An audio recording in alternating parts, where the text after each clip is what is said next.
Hi guys, welcome back to Drumhead.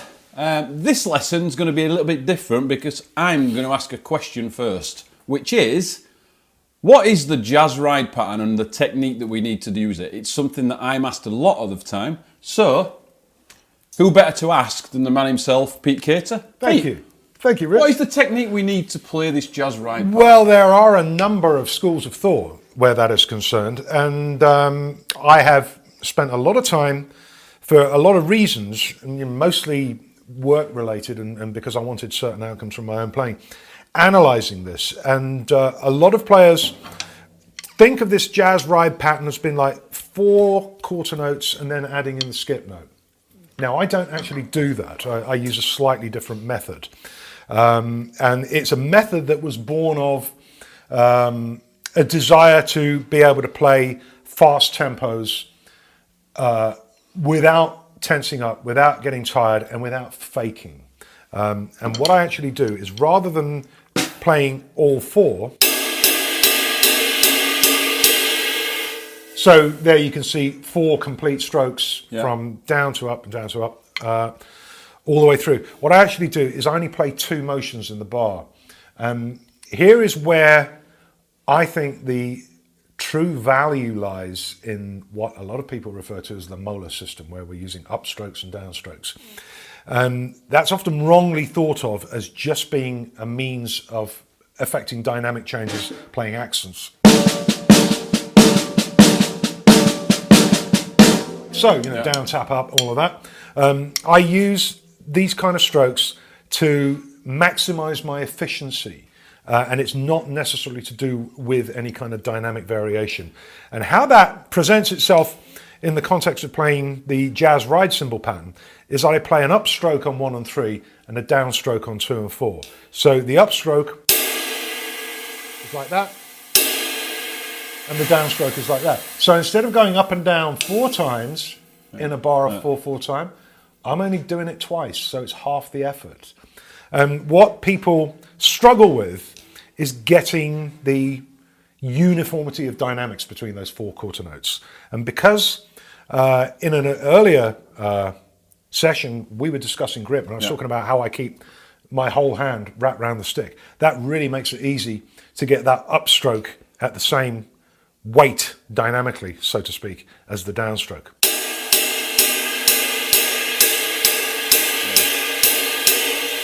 So, contrary to what is very often commonly done, i.e. closing the grip at the bottom of the motion, I close the grip at the top of the motion, like that. That's obviously an exaggerated movement. But as I'm making that upstroke, the fingers are just closing very gently around the stick as it comes up. A really good way of remembering how to do this is to think about playing the jazz ride pattern on the hi-hat.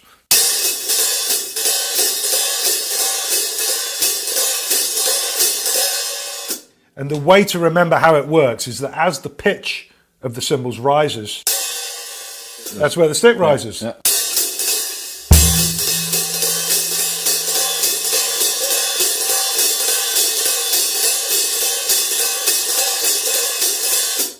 So, let's put it on the cymbal. 1, 2, 1, 2.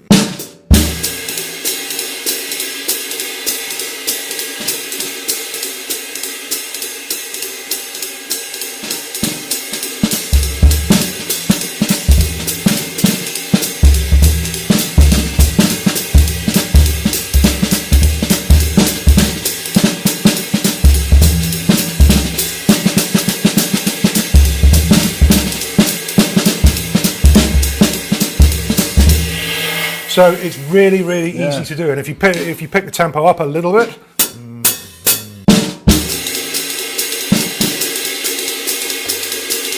again, up, down, up, down, up, down. And when guys first try to do this, it usually ends up sounding like this.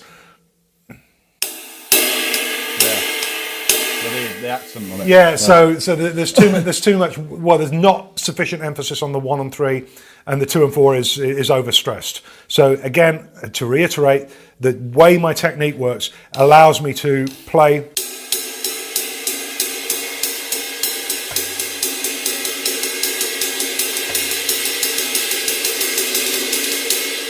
allows me to play those 4 quarter notes with equal dynamic weight. And the very slight closing of the fingers as I make the upstroke is where the skip note comes from.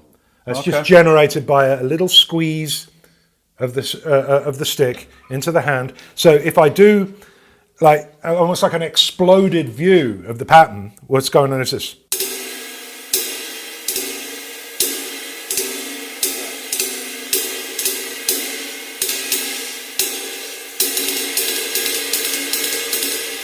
And I'm not doing well like a lot of the guys you hear doing this. And that's really squeezed and squashed. That just doesn't make it to me. That to me sounds like half of a bad press roll. Maybe this is.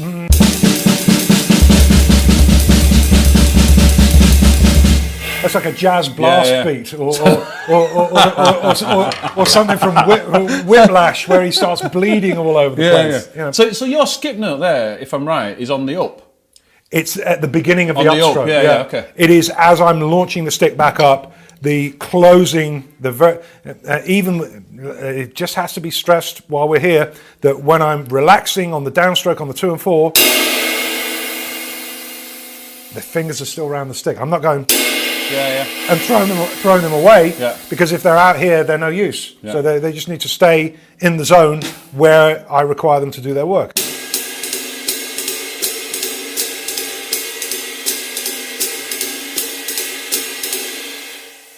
Now, I get a lot of experienced drummers coming to me seeking help with their jazz playing because they want to kind of sound better at it. Again, this is one of those demonstrations that makes me shudder ever so slightly when it comes time to do it. But with a lot of the guys who come through, who've come up with more of a groove background, I hear a lot of this.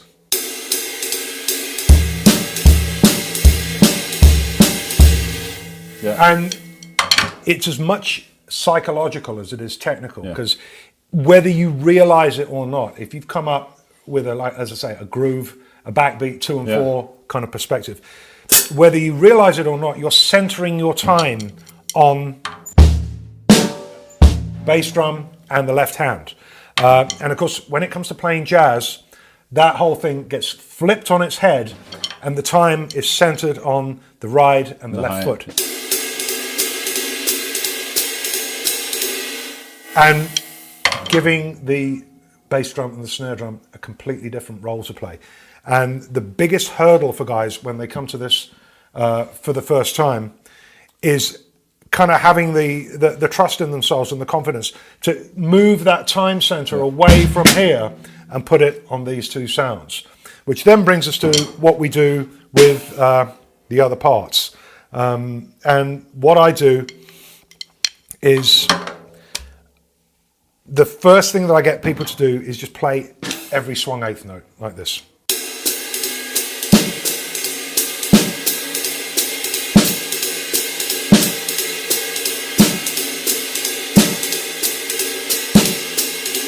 All the way through the bar. This is a very, very common teaching strategy. Lots of people are into this. I mean, you probably do it yourself. Yeah, but it always causes issues with the left foot because then the left foot starts going with the left hand. Yeah. Well, I mean, that's what that kind of codependent thing is one of the things that is a big part of learning independence, which also makes me think of another point of avoiding, and even with more advanced players, getting them to get away from this kind of magnetic pull of the downbeat and the quarter note pulse, and being able to kind of move freely through time without kind of needing that downbeat reference there. So we'll do all the 8th notes with the left hand, then all with the bass drum.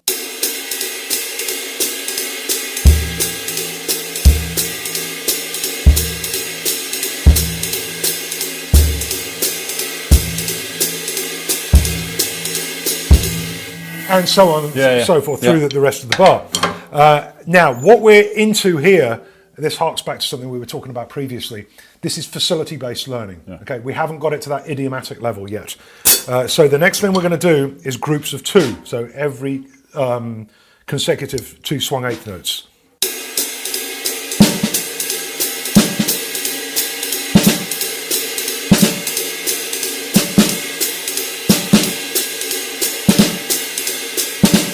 And then with the bass drum,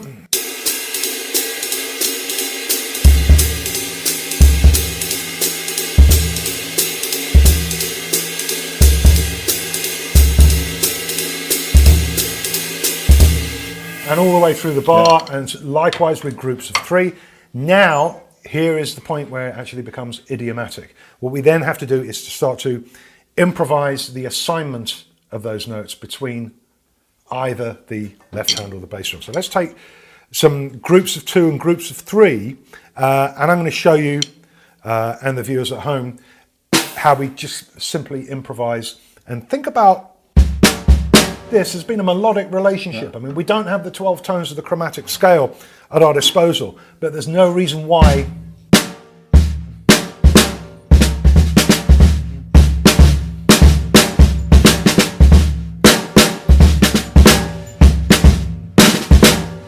why we can't imply melody between these 2 sounds. So let's put that all together now.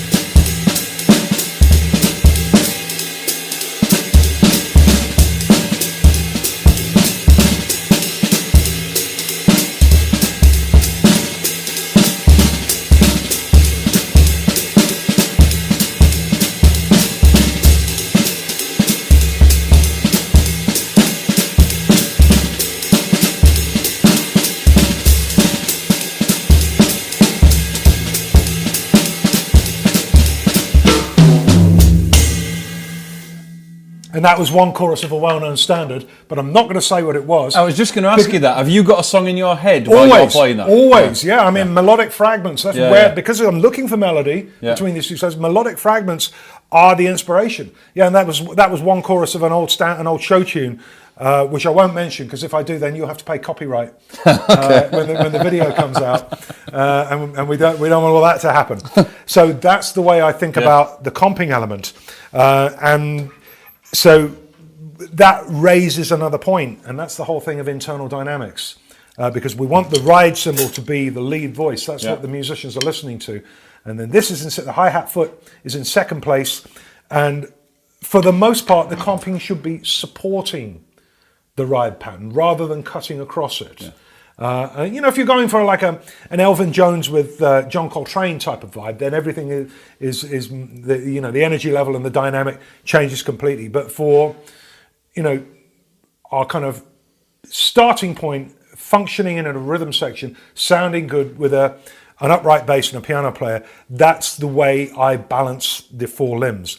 And the analogy that I like to use, that I've been I came up with nearly 10 years ago now, and a lot of people have borrowed it, is to think of your 4 limbs as being like 4 faders on a mixing desk and being able to mix the drums so they sound good.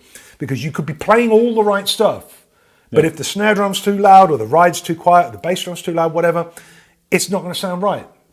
And that applies, it's a big key to authenticity in any style of music.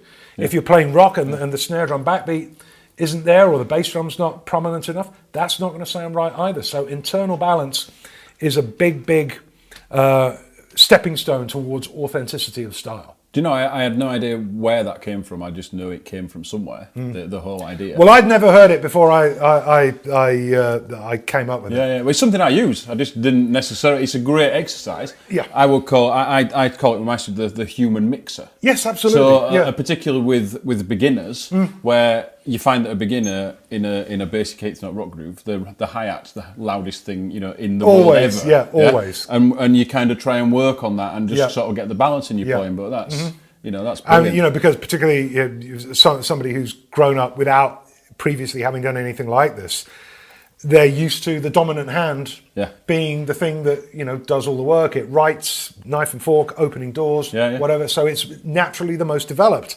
and so getting everything else to come up and make a nice musical, cohesive sound on the instrument is in some way it's more important than technique. Yeah. Because it's a big step towards sounding musical, and that's really what we're after. Yeah, absolutely. When you're playing the ride, are you always playing the skip note, or are you sometimes just playing the quarter note? I change it around. It around. And have you listened to when Steve Gadd played "Love for Sale"? Yeah. Buddy Richard. There's a lot of just quarter notes in that, really sort of driving it forward. Steve likes to play not too much skip notes. Yeah. He's one of the few drummers who I've listened to a great deal that does that. And another guy who I heard do that quite a lot was Grady Tate. He didn't put skip note as much as maybe a lot of other players necessarily would. And it's quite interesting. There's a great American singer I work with regularly called Selena Jones. And Selena just likes 4 in the ride cymbal. She doesn't like skip notes. I sneak a few in though when she and catch her out. But 2 of the drummers that she's worked with and really enjoyed in years gone by are Steve Gadd and Grady Tate, both of whom are very much 4 in a bar ride cymbal players. So I don't know if it just kind of registered in her subconscious as a result of working with those 2 great guys. But again, I suppose it goes back to what we've said on the channel so many times, and what you've said before. It's got to be a choice. Yeah, absolutely. It's a choice as to what you play, when you play it, how you play it, all these things. You have to make that choice first. Yeah, definitely. To make the music better, which is the end result of everything that we do in general life, isn't it? To make the music better. Absolutely, and that's that. If people watching this take nothing else away from it other than that, then our work is kind of done. Yeah. We want drummers who are good musicians and musicians who are good drummers. That's what it's all about. All the Instagram shredding is for nothing if you can't sit down with some people and make some music. Yeah, no, I mean, that's something, again, you probably agree with this, something that I use with my guys all the time, is that you're a musician first who plays the drums. Exactly. Like a professional footballer is a professional footballer who plays in this position. Yeah, not rather just a goalkeeper. Rather than somebody who's on a beach in Rio somewhere doing tricks and keeping the ball in the air for 20 minutes. Yeah. That's what a lot of the kind of Instagram drum stuff reminds me of. Yeah. I think that's not an unfair analogy. There's plenty of good drumming on Instagram, but there's a lot of stuff that is perhaps not the most constructive influence for some of the younger players who are coming through, and sometimes a little bit of guidance, a little bit of wise counsel to steer the musicians of the future in the right direction. I think is really important, because you have to think where we're up to now. Here it is. It's 2019. It's going to be 2020 in a few weeks' time, and we're in this unique position where there's over a century of recorded music to be influenced by, and so as a result, don't just draw your influence. This is for all the young players out there, particularly, but for everybody. Don't just draw your influence from what you've seen on Instagram in the last week. Get cunning, get creative. Listen to some British music, listen to some North American music, listen to some Brazilian music, some Afro-Cuban music, European music, African music, music from the Far East. There's a century and a whole world of music out there, and the people who are going to have the most impact in the future are the people who are getting smart now about really having a very strong historical perspective on what the instrument can do. Fantastic advice, Pete. As always, thank you very much. My pleasure. There you go, guys. Another fantastic lesson. Take your time with it. Explore the possibilities. And above all else, as we always say, just have fun with it. And we'll see you next time.